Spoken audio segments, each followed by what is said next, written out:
Steven, a concerned citizen here in Fort Smith who reached out to me and wanted to have a discussion. So we're going to do a discussion over coffee, except it's too late for this vampire to have coffee. So I'm doing sparkling water instead. But we're at our favorite coffee stop that actually, to be clear, we intended to do the U.S. Marshals Museum, and apparently that closes at 5. So here we are at the Bakery District Coffee Shop. Let me try to adjust our framing so we can have this conversation. But we're going to be talking about data centers. And you arrived, before we get started, you arrived in a motorcycle in a rainstorm. You were completely soaked. Yeah, so, I don't know if you guys can tell from the video angle, but I didn't check the weather. It felt beautiful. I was like, wow, what a nice day for a ride. Hopped on the bike, and then like 2 or 3 minutes before I got there, I just got stormed on.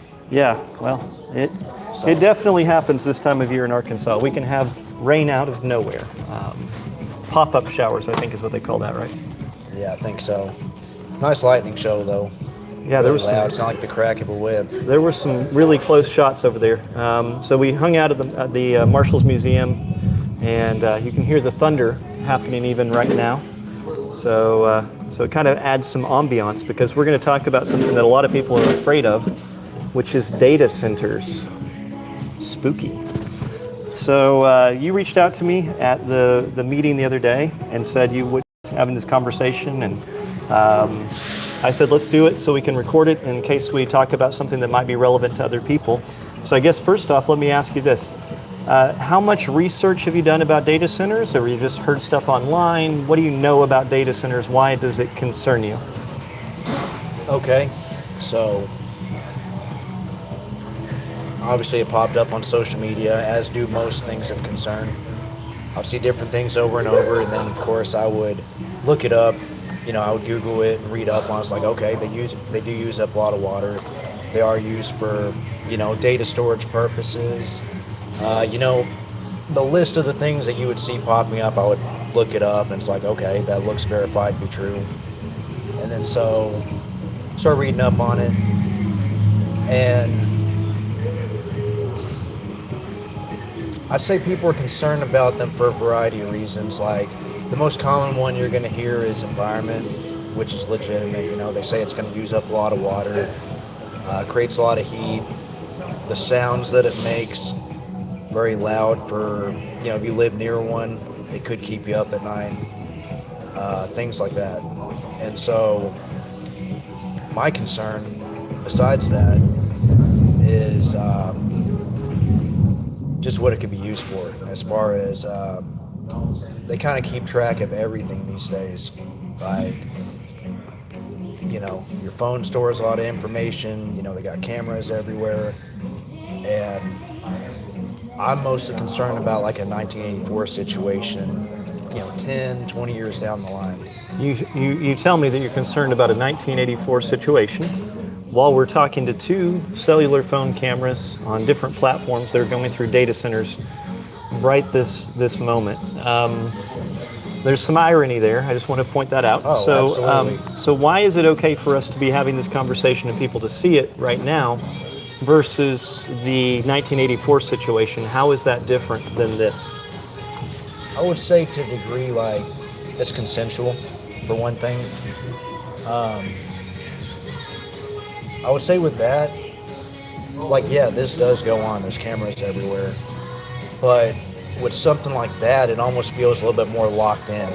Like, it's just another layer to it that there's no going back from, if that makes sense. And do you think that the data center would have to be local for that to be relevant to us? Because as far as I can tell, we have a global internet. So if the data center was in North Korea, if they allowed it there, they could still be storing our information. You're not going to be able to stop other places in the world from putting in data centers. Yeah, no, I think it would be global. So if they had one in China that they're using, I think it would be the same result. So if we're talking about why local, it's more so I live here, and I think that others who feel the same way as I do at least take care of the place that you live at. Right. I can't be like, hey, don't put that in China, don't put that over there in Utah.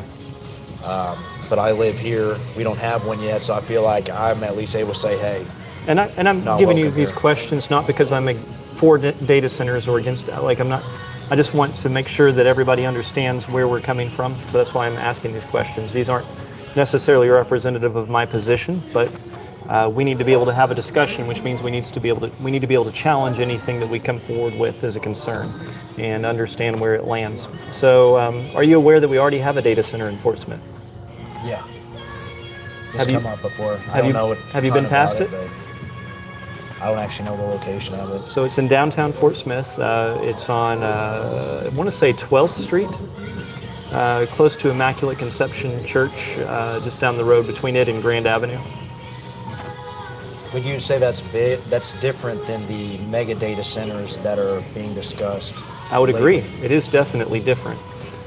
It's a much smaller scale data center than what I think your concern is. These large, massive AI data centers that are processing video data and Peter Thiel and some of these things are what it sounds to be more your concerns. And these companies have been, frankly, horrible to some communities when they've put in these data centers. They've taken resources at an unfair price compared to other things. They've made the living environment worse. They've driven property values down and then acquired the property as it gets cheaper to do expansions and then drive the property value down. Like there's definitely some bad players when it comes to some data centers, but there's also a lot of respectful and good companies that do data centers. So I'm not going to be so unreasonable as to say all data centers are bad. All data center companies are bad, because I do think some of them are very good stewards and take very good care and provide good service. We're talking to each other right now because of a data center. So how do you separate what could potentially be a bad data center from what would be a good data center? I would say, size for one thing, the effect on the environment. Okay. And then I might go as far as say who owns the data center, who's behind it, who are they partnered with, what is their specific purpose for having that data center. Okay, so would you agree that you should be able to start a business in Fort Smith if you want to? Oh, for sure. Okay, so if I started pushing a law that said people named Stephen can't open businesses in Fort Smith, you would be against that law? Yeah, that'd be pretty discriminatory. Okay, so how would it not be discriminatory to filter data centers based on who owns them? What's the difference?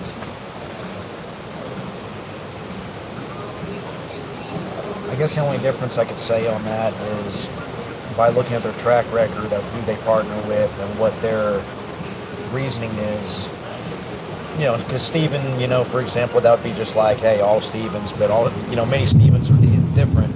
But you're say like Peter Thiel or something like that, that's a very specific individual, and it's just like, hey, we don't like who you partner with or what your intent is. Let's have a discussion about that. Right. And I get totally where you're coming from. So I'm just asking these questions because these questions need to be asked if we're going to talk about these subjects. This is a real easy thing to get scary, and I can see both sides of this argument very clearly. I'm not a fan of Peter Thiel. I'm not a fan of flock cameras. I don't like the fact that we're already using them in Fort Smith, but I also understand that we have the freedom to record things that are happening in public. And that is a First Amendment freedom that I will fight for, because I want to be able to turn on my camera and record something that I see happening in public and create transparency. So because I believe that's fundamental, it's hard for me to take exception with Flock because it is public cameras. Where Flock starts to get weird is that it can process more data than a human could ever process and create conclusions, right or wrong, in a much grander scale than a human could ever do. So now we have essentially a non-human intervention happening, and that's creepy. I mean, that's getting into some Skynet kind of creepy. If you don't know Skynet, that's the Terminator thing, right? Isn't that Skynet? That's getting into some creepy stuff that I can understand people being concerned about. And we don't have laws in place to address that yet because it's such a new technology. So right now it's the wild, wild west of this technology in many ways. Where does it go? How far do we let it go? All of those questions we have to answer now, because if we don't answer them now, what does it look like in 20 years? Is that your concern? Yeah, you pretty much hit the nail on the head. And I get it. I can get the arguments for some of this stuff. Like, for example, I don't think anyone's going to argue that technology's made like, you know, crazy gains in the last few years, and there definitely is some good to it. And it needs some kind of infrastructure to continue developing. And there's for one a thing. lot of good things that can happen from the technology. I mean, if the child went missing right now in Fort Smith, because of those flock cameras, it might be possible to identify that child in seconds or in minutes or in hours compared to what we could do without it. It might save a child's life as a result. And that's not something to sneeze at. That's the good side of it. The bad side of it is 1984. What can we say? I already changed my language to accommodate TikTok's censorship. Lots of creators are aware, and we speak in a different way, very much like Newspeak 1984, to fit into the AI censorship things that are already existing. What level of surveillance will we allow? That's a little bit of a different conversation than data centers in Fort Smith, however. I would say honestly, just like we're doing right now, I think, let me change gears just a little bit, but same thing. Okay. So, If you don't mind speaking up just a little bit because of the rain overhead, not that one, towards this microphone. oh, okay. That one I know will hear you, but So, let's back it up just a little bit. You know, we brought up some pros and cons from both sides. Clearly, you can't make an argument for it. You can't make an argument against it. I would say my biggest issue specifically right now, there is a lot of information out there about these things being misused. It is causing a little bit of fear and a little bit of paranoia and things like that. I think the problem is cities, governments, whatever, money, just rolling these things in without addressing those kind of feelings. And I'm not saying that address them and then do it. I'm saying that the fact that that feeling lingers in the air, and then you double down on it by not only trying to make a convincing argument for why we should have it, and then doing it, and then like maybe going down the list and answering like, hey, I'm concerned about this, this, and this, and just like, hey, we're just gonna do it. And I feel like that just doubles down the feeling that's already in the air. my biggest concern is that the data centers will come in the same way a Bass Pro Shop came into Fort Smith, as a Project X. And the city will be behind it and will be devoting our tax dollars towards it, and it's going to take away from our limited water. It'll take away from some of our problems. And it's a $100 million project or something that somebody's getting some palms grease in the back rooms, and they push it through regardless of what the consequences are for the city.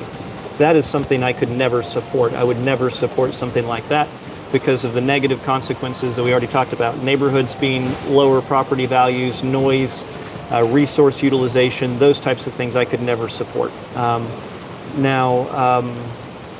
When it comes to the data processing, I don't, and I'm from a technology background. I've done technology consulting for a long time. I don't know how we can stop that. I legitimately don't, because it doesn't have to be processed in the United States. It could be processed in a satellite orbiting space. It could be processed anywhere. The data can be processed. It may be more expensive to build data centers. It may be a further connection before the information can get back. There may be limitations, but we're not going to be able to stop somebody from setting up a barge and running some servers on a barge in the middle. Like, it's very difficult to stop information, because that's what a data center like that is processing, is information. I hesitate. And let me give you an example I think that we all are aware of in Arkansas, whether you want to admit it or not. But there's a certain website you're not allowed to go to in Arkansas that you can go to in most states. It's a website that contains adult-themed entertainment videos. I think I can say those things. I'm only going to say it that one time just in case. I think you filtered it out pretty good. Okay, so we all know the site. If you live in Arkansas, you can't go to it now, but you used to be able to go to it. Now, having that site banned in our state doesn't stop people from accessing that content. In fact, it causes people to go to other sites that aren't secure against children and other things. How's it going, dude? So it didn't stop what we wanted to prevent, and in fact, it caused the citizens to go to places that had even worse content. and even had fewer restrictions.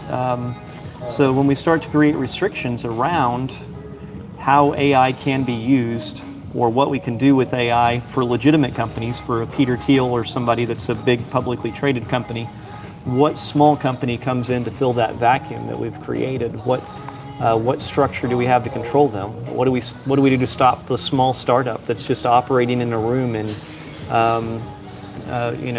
some Eastern European country that we don't even know? We can't stop that from happening. So we're trading what we know and we kind of are afraid of for something we don't know, but probably should be afraid of. Does that make sense? Yeah, I mean, it's a good analogy that you made. I would say, I'm trying to think how to answer this.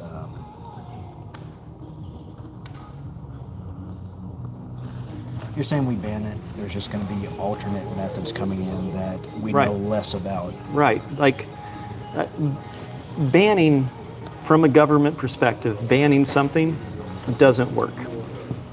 Look at the prohibition on alcohol. That went perfect for our country. We never had any problems related to the prohibition of alcohol. Look at the war on substances that we've had for the last 50 years. There's obviously no substances anywhere in the United States now. No, we can't stop it. We cannot stop nouns from things that exist. We can't stop from existing. We've never been able to stop it from existing. We've had a war on poverty in this nation for years. We still have plenty of poverty. There's things that can exist we can't make illegal to make them stop existing. There's many, many, many examples of that. So. And it's not that I don't want to control these things, and it's not that I don't want to figure out how do we handle these in a safe way. It's just the reality of the situation is this technology exists now. That technology isn't going to go away. If we stop it for one person, somebody else is going to fill that vacuum. How do we try to guide it into a positive direction that we can all live with? How can it become self-policing? I think the solution just kind of hit me here. I may be wrong about this, I don't know. And this isn't something relevant to my mayoral campaign because I can't do anything about this as mayor anyway, but it's still an interesting discussion. And that is, AI is probably going to have to be involved in policing AI. I don't see a way that a human can process enough data to be able to decide what an AI is doing with the data.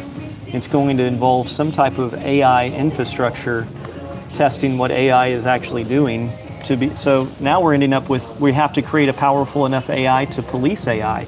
And how do you feel about that? That might be the actual AI that we're worried about. That might be the one that's worse, right? I mean, sounds like deception a little bit with AI. There's no way a human can control it. There's no way we can make a law to stop it. It's already in existence. I'm going to say, just backtrack and then we'll come back to that. I think the difference between putting a law on prohibition, the prohibition situation and then the war on drugs, I'm going to say that put restrictions on things that aren't really infringing. It's self-destructive to the user. Right. And it could potentially make them a little more dangerous, depending on how you argue it, around other people. But with these things, I would just argue that let's change the subject then so that you can feel more comfortable with the analogy. Okay. We have laws against stealing from people. That is not self-destructive. That is affecting another person, yet people get stolen from every day. Having a law doesn't stop the thing from occurring. It creates a punishment opportunity when the thing occurs, provided you can catch them and enforce that law, but it doesn't stop the action from happening. It just creates a consequence after you've done the thing. Yeah. Okay. Let me word it this way then. Because whenever I brought it up in the meeting, I didn't necessarily say put a law in place to ban it. Right. Because back to what I was saying earlier with governments making the decision without having the discussion with us.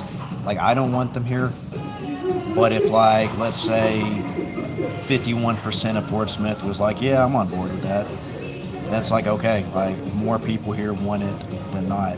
So I'm not saying put a law necessarily to ban it, but as far as where we live,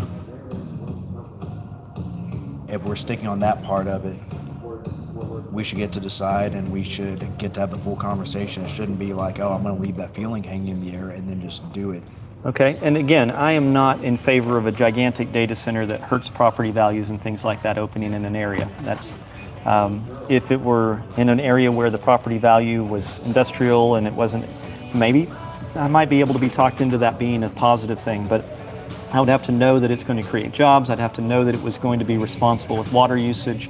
It would have to fall under very tight restrictions where it pays for helping us with things. I might be able to be talked into that. Right now, from what I've seen, the way data centers are behaving in the United States, I'm not in favor of that. I think it's, I don't know that they are capable of behaving right now. I think they're kind of spoiled little toddlers that don't know what the word no means. And so I hesitate. But we also have a data center that's been responsible in the center of Fort Smith for a long time that nobody even notices when they drive by. So I'm not against that, but the large ones, large scale, yeah, I'm not a fan of their behavior right now, and that's reason for me to feel cautious about it. But I also hesitate because what we're talking about is using the force of government, using government's inherent force to affect what other people can do. And anytime we start to do that, I say, okay, we need to pay very close attention. I don't like government force being used against me to tell me what I can and can't do. You don't like government force being used against you to tell you what you can and can't do. If people started to say, you know what, you can't train jiu-jitsu anymore. We were talking about jiu-jitsu a few minutes ago. You can't train jiu-jitsu anymore, it's dangerous. You might strangle somebody out on the street, and we don't need people training that. We need common sense laws against people learning to fight. You would not be supportive of that even if 51% of the people were supportive, right? Right? So that would be an unjust fear because you have enough knowledge to understand this is an opportunity to defend yourself and everything else. Just 51% of the people saying I'm not or I am in favor doesn't necessarily represent the reality of what we need to consider. To a certain degree, we're representative. We need to have some representation that can become more informed on a subject and help to lead us towards good answers as well. Does that make sense? That's why we're more of a republic than a democracy in many ways.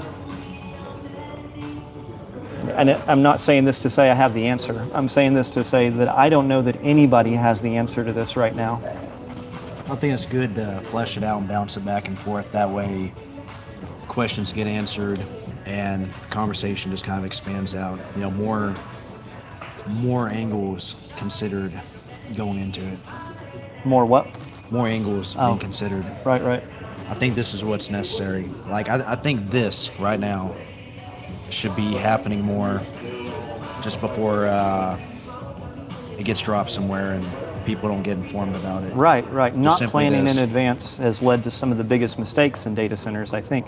And I feel like a lot of communities and a lot of places are paying attention, but I can tell you there's some interesting things going on with Arkansas and a lot of money being shifted to West Memphis from the taxpayers to potentially fund a data center that a lot of people are speculating on, and that is not good if that's happening. I'm not okay with you taking money from the taxpayers and using that to fund something along those lines. But I'm not informed about it either. I don't know about it. These kinds of things happen in the shadows all the time. And that's part of what my mayoral campaign is about let's do things like this in the public where everybody can participate and everybody can express themselves and we can educate people. People thought the citizens couldn't be educated about our form of government in Fort Smith and understanding administrator versus mayoral, and that I would never get anywhere with the petition, but I told you so. We can do it. I haven't got to do it. I told you so. But seriously, I came up with a plan and we came up with a direction and we educated, and I guess that's why you're involved in Fort Smith now, is partly because of that plan, right? You started following Fort Smith through my videos and some of the things that I brought up, and now you're involved and you're concerned about these other things, so now we're having a discussion about that. Yeah, I mean, it's been kind of fun actually, just learning what's going on around here and seeing some new faces. And it's like every time I go to one of these things, I learn something about the city that I didn't know before. And it goes back to the whole in the shadows thing, right? Like, why don't we know about these many things going on? They just get passed. They just get it just gets moved along, and then you find out, you know, weeks or maybe years later, like, you know, this many million was spent on this or that, and where were we on all of that? And a lot of these meetings are public. You could go to them, but you'd have to know where they are, when they are. You'd have to be there, and you may have work obligations and other things happening that it's very difficult for a citizen to stay plugged in, and we don't proactively communicate this information out in any real meaningful way as a city. You as a citizen have to go out to find that information, and I do hope that we can create a more proactive communication structure within the city. That's one of my major focuses and one of my major plans. And to do that will probably involve some AI. It's probably going to involve utilization of some AI systems, which AI is really good at managing large sets of data, much better, much more efficient than humans. And to not use it to manage large sets of data just because we have a fear of AI would be like not driving to work in a car because we don't want it to replace the horse ranchers. Horse ranchers are too important.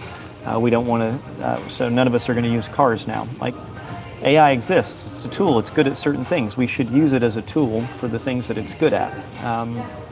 But we should also be responsible with its usage and not drive 200 miles an hour down the middle of Garrison Avenue at 3 o'clock. You know, like, we need to be responsible with the usage. We have restrictions, we have speed limits, we have guidances for these cars that we use, and that helps us to use cars in safer ways. And over the last 100 years, cars have gotten safer, and the amount of accidents we have that cause somebody to unalive have gone down because we've become better stewards of the automobile. Some would say now we're getting to the point of it just being ridiculous, the amount of restrictions we have, and so cars are costing way more, and there's probably a balance there somewhere, but I don't know where it is. Naturally, since you bring that up, and we've already touched on flock cameras, data centers, I just got to bring up the kill switch thing. The unalive switch thing? Yeah, it's okay, it's okay. So you're talking about the fact that somebody could shut down your car from a computer remotely while you're driving. Just the fact that, again, we got cameras everywhere, I get it. But that's a further level of invasiveness that now it's inside your car. It could read your body language. I don't know whether or not it could hear you. I'm sure it could. But the fact that that could happen, and then AI can determine that your car should be shut down. And then you could think of numerous situations where, like, okay, do you just look tired that day? Are you in the middle of an emergency and so you might be behaving different? And then, you know, it's, again, like, it's one of those things that the population did not have any type of discussion about or insight, and then Congress just goes and, you know, forces it in. And I think still a lot of people don't know about that. And individually,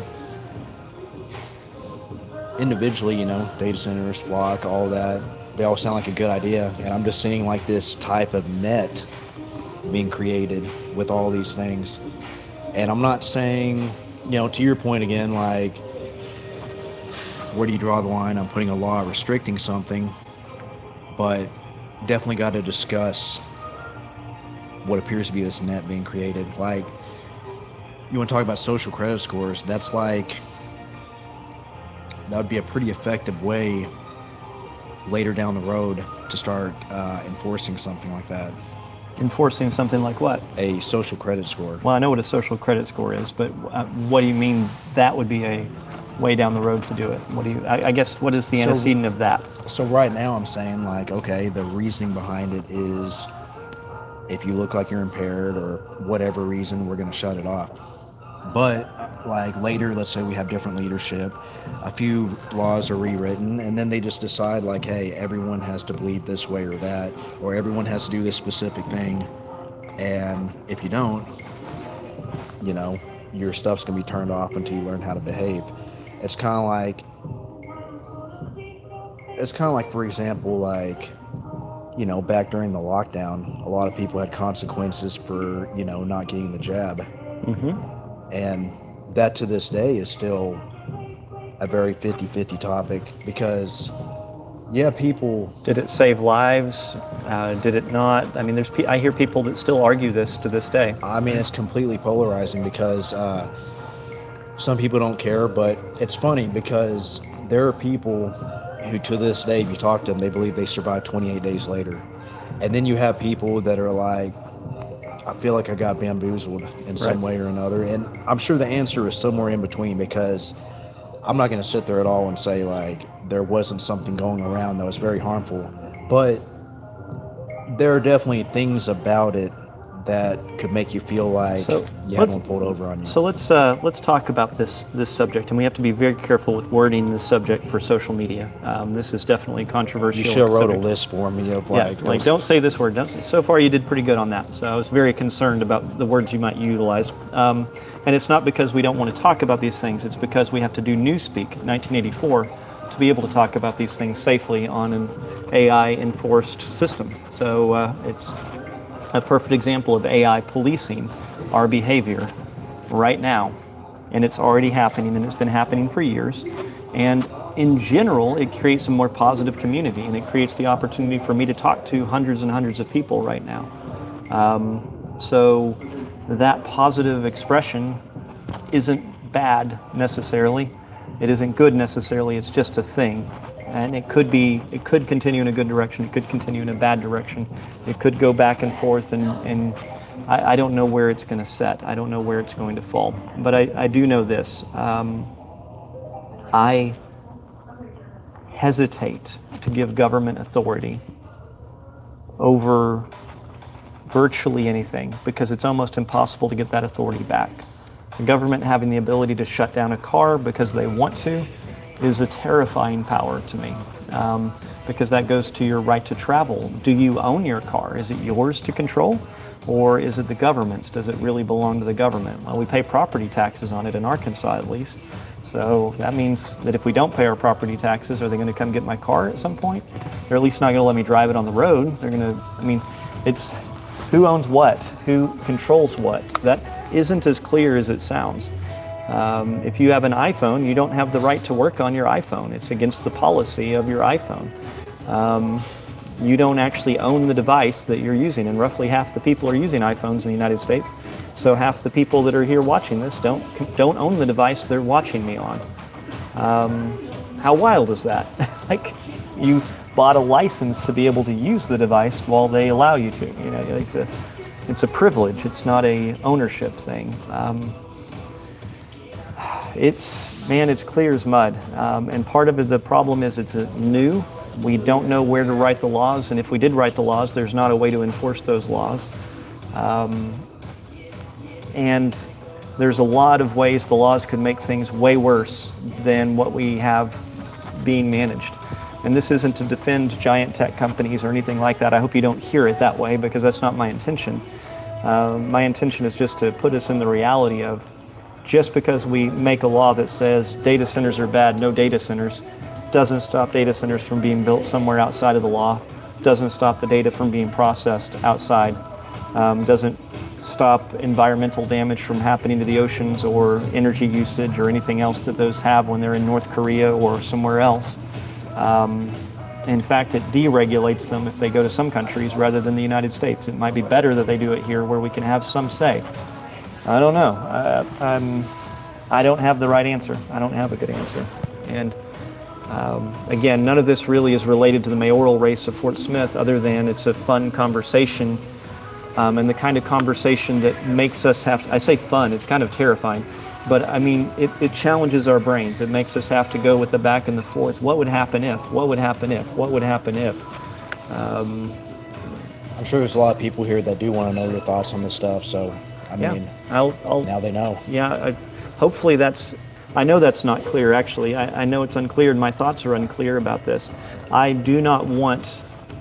specifically do not want data centers taking advantage of the tax dollars and the resources of our community without giving back more than they take, and without and I don't want it affecting our property values, things like that, in any kind of negative way. So anything like that, I can't imagine supporting giant data center enforcement. I just can't imagine a scenario where I would support it. But small data centers like the one we already have downtown, I have no problem with those. That's the reason why we're able to communicate and talk. And arguably, at what point does it become a data center if you're just... excuse me. If you start a school, your school has servers within the school. How many servers before it counts as a data center within that school? I mean, the line could be more blurred and more weird. So When we start to do restrictions, I think we all kind of have our head around what a data center is. It's giant, tall racks of computers stacked floor to ceiling, massive amounts of power going to it, those types of things. But a room this size could be a very big and powerful data center that can do a lot. It could host many, many websites and provide social media access and everything. And this is nowhere near the size of what we would be talking about in data center land. We're talking about something 1,000 times bigger than this room. And just deciding we don't like some of the implementations that technology companies have made doesn't mean that we could make a law to stop it. Just like the people during the Prohibition not liking alcohol, they couldn't make a law to stop it. It exists. It's a thing that can be put into place. You can make a law, but it doesn't actually stop that from happening. In fact, it made it worse, more dangerous, and cheaper and more readily available than having it regulated and taxed. I mean, a lot of the mobsters and everything that still exist in the United States today exist because we tried to make a prohibition against alcohol.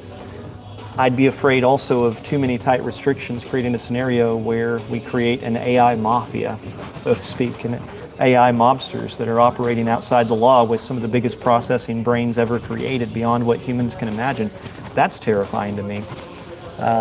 So I think we need to have an environment that allows those to exist, but openly and clearly with what they're doing. So yeah, my position on this is clear as mud, and I'm not trying to be evasive. I'm really not.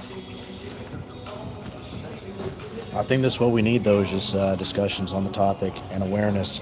Maybe I've had this thought before about other stuff, but sometimes the answer isn't necessarily a decision or a conclusion, but observation and Right. getting everybody observing. Like I think that is oftentimes a skip step, and I feel like all too often people are looking for an immediate, what's the answer? Right. And to be clear, I'm not hyper informed on this subject. I'm really not. The last year I've been focused on my mayoral campaign and how do we change the city of Fort Smith, and I'm hyper knowledgeable now about the way the city of Fort Smith structure operates compared to what I was, but I've also been out of the discussion on data centers for the most part for the past year. I have a finite amount of processing power, and I can only use my brain to do so much every day. That's a subject that hasn't been immediately relevant. It's been in passing, it's been in the back burner. So I'm not as informed as I could be on this subject, and I want to acknowledge that too, that you may well be more informed about this than I am in certain areas. I do know about data centers from a technology perspective from 10 years ago when I was a technology consultant and being in data centers and working with data centers to host websites and host other things. And so I definitely know more about the technical side of those at least 10 years ago, but the AI data centers I know very little about.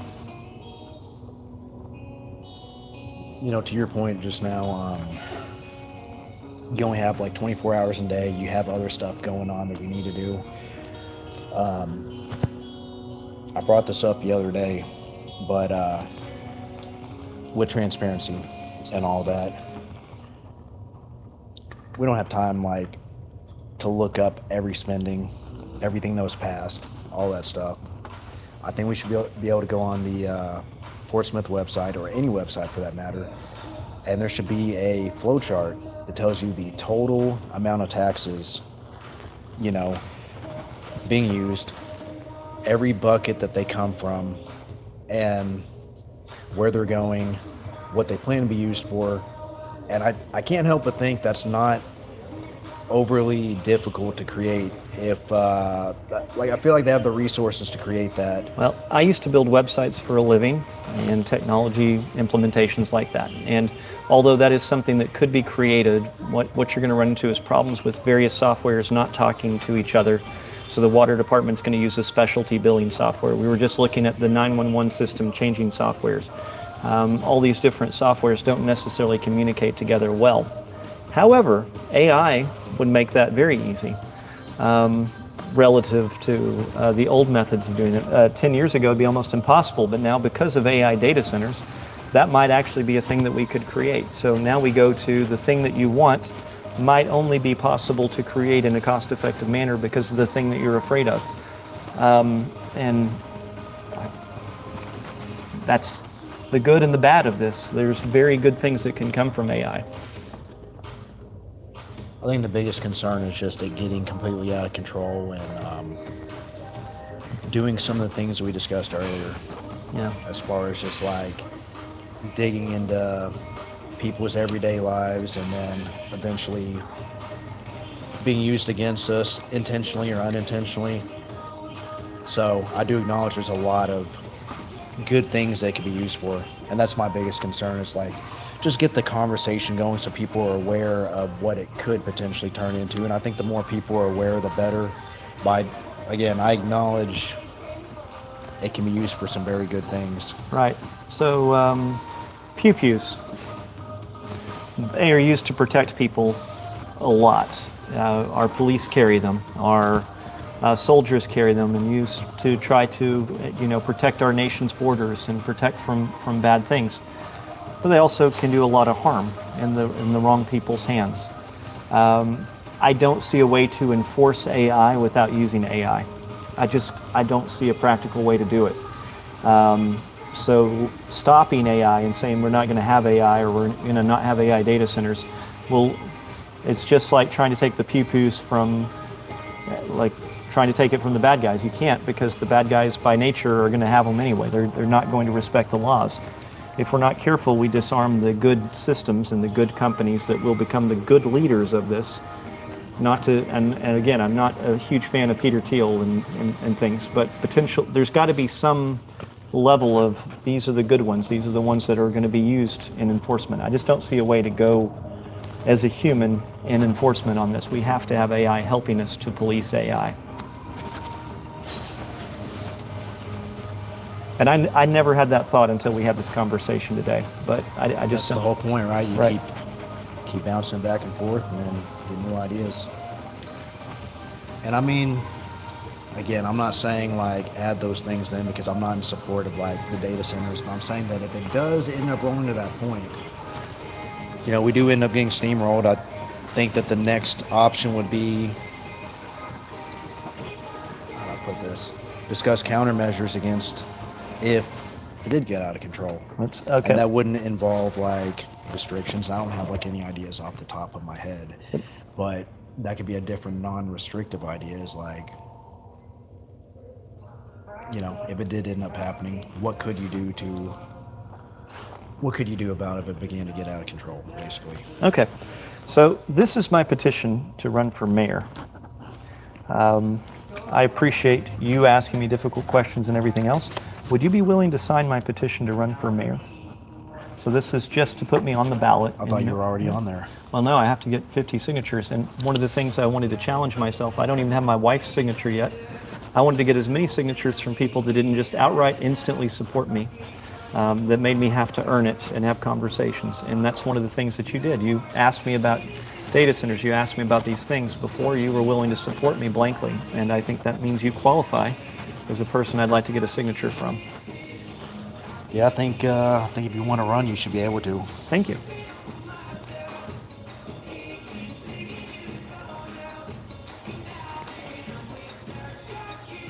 $1947, wow.